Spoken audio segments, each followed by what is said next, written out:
Bismillahirrahmanirrahim. Assalamualaikum warahmatullahi wabarakatuh.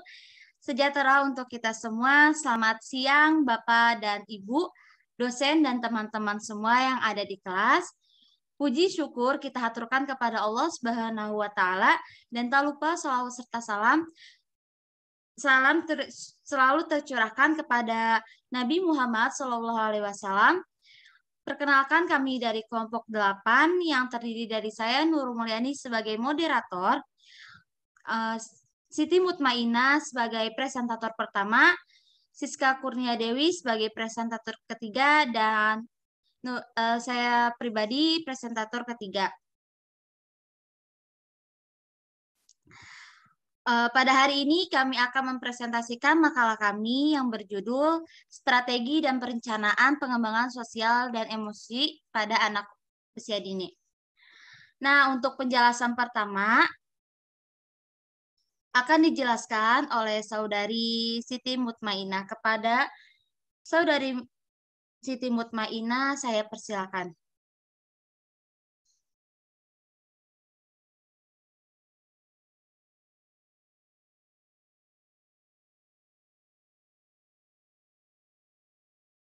Kepada Saudari Siti Mutmainah.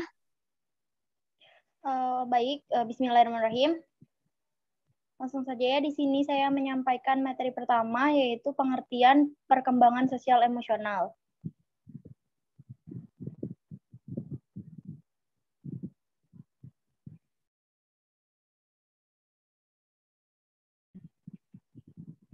Perkembangan sosial emosional, perkembangan sosial merupakan proses kemampuan belajar dan tingkah laku individu dengan individu lainnya. Perilaku sosial merupakan aktivitas dalam hubungan dengan orang lain, baik dengan teman, sebaya, guru, orang tua, dan lingkungan. Emosi merupakan suatu gejolak penyesuaian diri yang berasal dari dalam dan melibatkan hampir keseluruhan dari individu.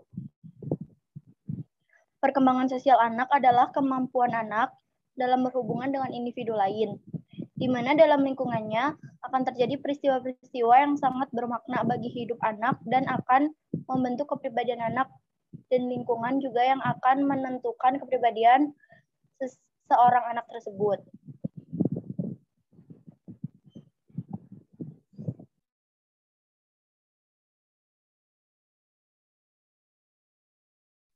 Baik, terima kasih kepada Siti Mutmainah atas penjelasannya. Untuk selanjutnya akan dijelaskan oleh Saudari Siska Kurnia Dewi. Kepada Siska Kurnia Dewi, saya persilakan. Baik, terima kasih kepada moderator yang telah mempersilahkan. Baik, selanjutnya adalah mengenai strategi pengembangan sosial emosi.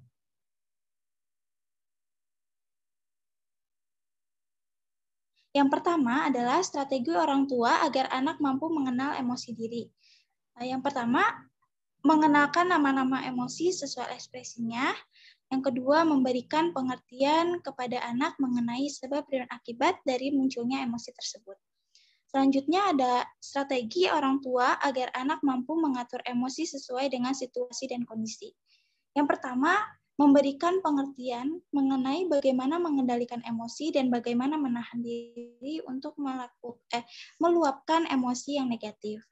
Nah, selanjutnya ada strategi orang tua agar anak mampu memanfaatkan emosi secara positif. Yang pertama, memberikan anak kesibukan yang positif, lalu memberikan anak penghargaan atas kemampuannya dalam memilih kegiatan yang positif. Selanjutnya ada strategi orang tua agar anak mampu memiliki pertahanan diri dalam menghadapi setiap persoalan. Yang pertama ada orang tua itu memberikan kesempatan kepada anak untuk berpendapat dan juga orang tua mendengarkan setiap pendapat anaknya.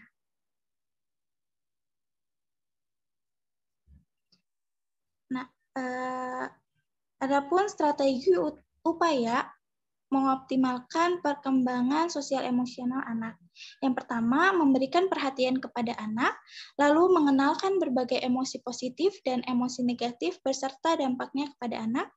lalu memenuhi kebutuhan anak, menciptakan perilaku positif kepada anak, dan memberikan reinforcement terhadap perilaku anak.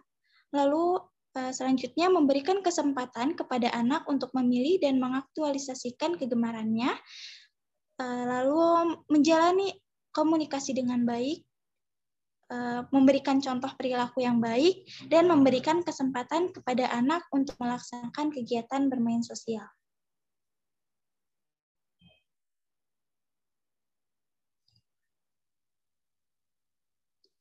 Nah, strategi upaya meningkatkan kecerdasan sosial dan emosional anak, yang pertama ada kesadaran diri. Yaitu yang pertama menggunakan metode pembiasaan, yang kedua menggunakan media buku cerita bergambar.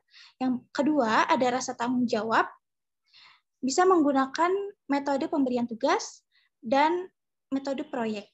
Dan yang ketiga perilaku prososial, yang bisa menggunakan metode bermain sosial dan metode bermain sambil belajar secara terputus.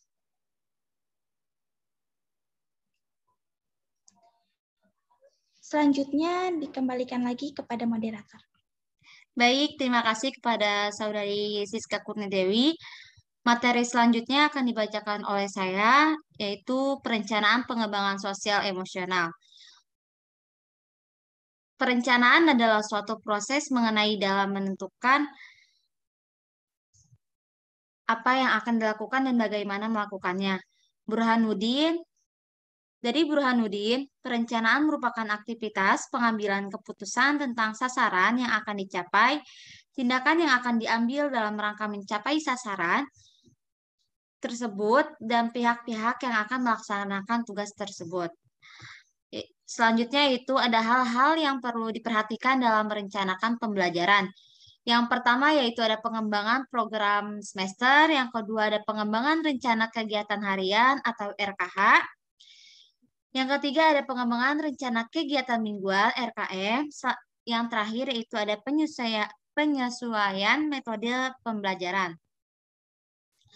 Selanjutnya itu ada metode pembelajaran yang digunakan oleh guru untuk mengembangkan kemampuan sosial emosional anak.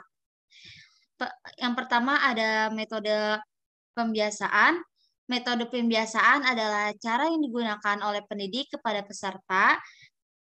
peserta didik untuk melakukan hal yang sama, berulang-ulang secara sungguh-sungguh sehingga terbentuk kebiasaan yang baik pada dirinya sehingga perbuatan atau keterampilan itu benar-benar dikuasai dan akhirnya menjadi suatu kebiasaan yang sulit ditinggalkan. Selanjutnya yaitu ada metode bermain peran. Bermain peran atau role playing adalah cara menyajikan suatu bahan pembelajaran atau materi pembelajaran dengan mempertunjukkan, mempertontonkan, atau memperlihatkan suatu keadaan atau peristiwa-peristiwa yang dialami orang, cara atau tingkah laku dalam hubungan sosial. Nah, mungkin cukup sekian materinya. Baiklah teman-teman, kita telah mendengarkan penjelasan dari 3 presentator tadi. Agar pengetahuan kita tidak sampai di sini saja, saya akan membuka sesi diskusi yang mana kalian bisa menanyakan, menyanggah, atau memberikan tanggapan terkait perkembangan terhadap strategi dan perencanaan pengembangan sosial dan emosi pada anak. Baiklah, teman-teman semua, demikianlah hasil diskusi dan juga presentasi kita pada hari ini. Kami dari kelompok 8 mohon pamit undur diri. Terima kasih atas perhatiannya teman-teman semua dan mohon maaf apabila ada kesalahan baik perkataan maupun perbuatan.